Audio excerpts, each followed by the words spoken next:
익숙한 동네, 오랜 시간 함께해온 이웃들, 우리는 모두 각자의 터전에서 하루를 시작합니다. 하지만 빠르게 변화하는 인구 구조 속에서 이제는 우리 모두가 고령자들의 지속 가능한 삶의 터전을 다시 생각해봐야 할 때입니다. 대한민국은 이제 초고령 사회에 진입했습니다. 서로 다른 삶의 환경 속에서 고령자들은 어떤 노후를 꿈꾸고 있을까요? 그들이 바라는 행복한 노후를 위해 우리 모두가 고민해봐야 할 순간입니다.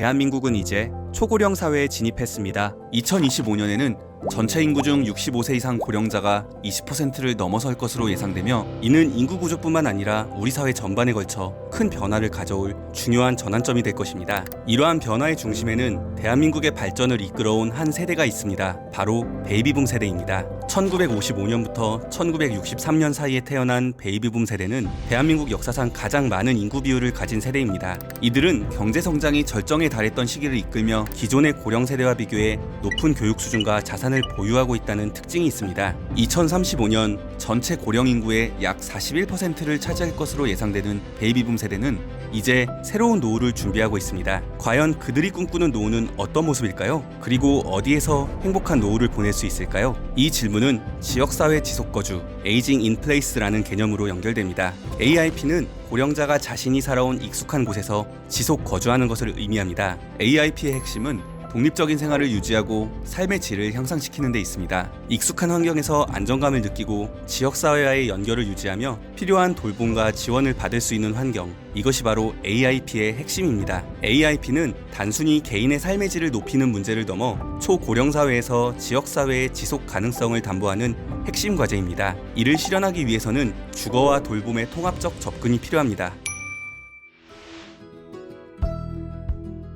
과거에는 60세만 되어도 노인이라 불리곤 했습니다. 하지만 지금은 어떨까요? 평균 수명이 남성 80.6세, 여성 86.6세로 늘어나면서 노후를 준비하는 시점도 점점 늦어지고 있습니다. 이제는 단순히 나이가 아니라 건강과 활동 능력이 노인의 기준이 되고 있는 시대입니다. 설문조사에 따르면 베이비붐 세대의 88%는 스스로를 노인이라고 생각하지 않는다고 응답했습니다. 이들은 여전히 활기차고 독립적으로 살고자 하는 강한 의지를 보여줍니다. 이들에게 노후는 단순히 나이를 먹는 시기가 아니라 새로운 삶의 단계를 준비하는 시기입니다. 그렇지만 현실은 여전히 쉽지 않습니다. 현재의 주거와 돌봄 정책은 여러 한계를 가지고 있는데요. 재가 서비스를 이용할 수 있는 대상자는 제한적이고 재택 의료와 요양 서비스는 턱없이 부족합니다. 병원과 같은 의료시설 역시 고령자 수요를 따라가지 못하고 있는 상황입니다. 더 큰 문제는 돌봄과 주거를 통합적으로 지원하는 체계가 미흡하다는 점입니다. 많은 고령자들이 이렇게 말합니다. 아프더라도 내가 살던 곳에서 지낼 수 있으면 좋겠다. 하지만 이런 단순한 바람조차 실현하기 어렵다는 현실은 고령화 사회에서 우리가 반드시 해결해야 할 문제로 남아 있습니다.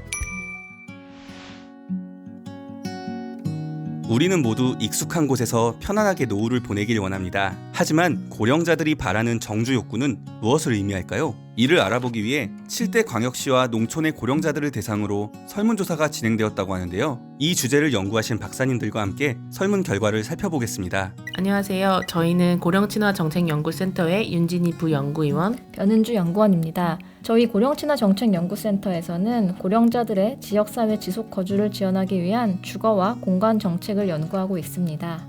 박사님, 고령자들이 살던 곳에서 계속 살고 싶어하는 이유는 무엇인가요? 조사 결과 도시 고령자들은 노후의 현재 거주지를 선호하는 이유로 가족, 친구와의 관계와 익숙함을 꼽았으나 종합적으로는 대중교통의 편리성이나 의료, 건강시설과의 접근성을 더 중요한 요인으로 평가했습니다. 한편 농촌 지역 고령자들은 가족, 친구와 가까이 살 수 있는 점이 72%로 가장 높은 비율을 차지했으며 익숙한 환경이라는 이유도 63%로 뒤를 이었습니다. 도시와 농촌 모두 삶의 터전과 연결된 심리적 안정이 핵심임을 알 수 있습니다. 지역별 고령자들이 생각하는 생활권의 범위는 비슷했나요?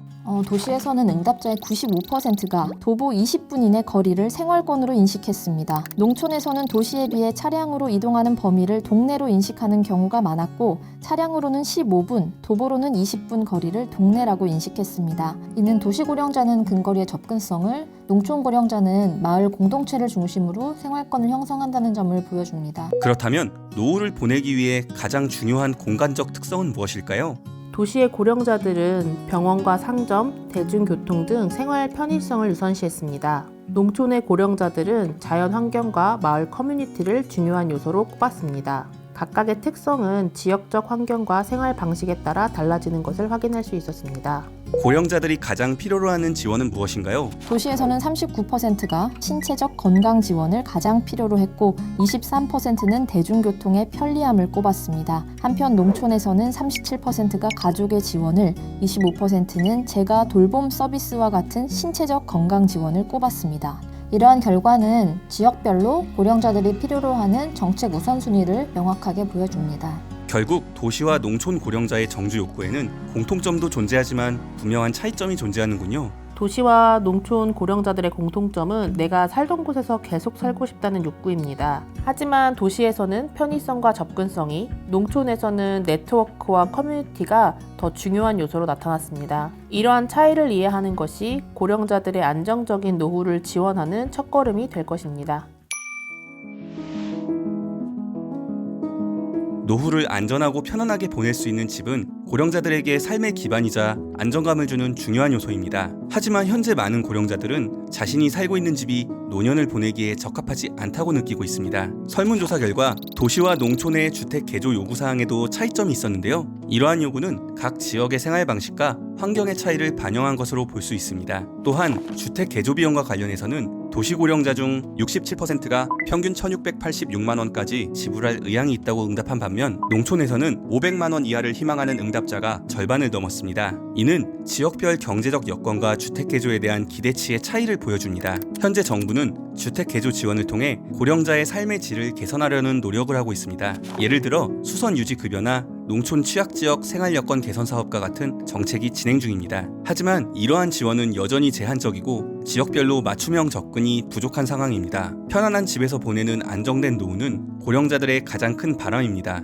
이들의 목소리에 귀 기울이고 정책적으로 뒷받침할 때 편안한 노년을 보장하는 사회가 될 수 있을 것입니다. 대한민국은 지금 세대의 전환점을 향해 나아가고 있습니다. 언젠가 우리가 맞이할 미래가 아닌 바로 눈앞에 다가온 현실입니다. 65세 이상의 인구가 사회의 중심을 이루는 초고령 사회. 그 변화는 단지 숫자의 문제가 아니라 우리 모두의 삶의 방식과 터전을 다시 설계해야 한다는 것을 의미합니다. 지금 우리가 사는 공간과 시스템을 어떻게 설계하느냐에 따라 초고령 사회는 위기가 아니라 새로운 기회가 될 수 있습니다. 고령자들에게 필요한 것은 특별한 요구가 아닙니다. 익숙한 환경에서 안정과 존엄을 유지하며 살아갈 수 있는 기본적인 조건, 그리고 그들을 둘러싼 지역사회와의 연결이 바로 그 핵심입니다. 돌봄 서비스와 주거 지원이 안정적으로 연계되고 도시와 농촌의 특성을 반영한 맞춤형 정책이 함께한다면 고령자뿐 아니라 모든 세대가 함께 안심하고 살아갈 수 있는 터전이 만들어질 것입니다. 초고령 사회는 우리 모두가 함께 만들어가는 미래입니다. 지금 우리가 내딛는 작은 걸음들이 쌓여 모두가 머물고 싶고 살아가고 싶은 사회를 만들어갈 것입니다. 고령자 돌봄 서비스 수요자를 고려한 주거 지원 방향과 과제에 대한 더 자세한 내용은 연구보고서를 참고해 주시기를 바랍니다.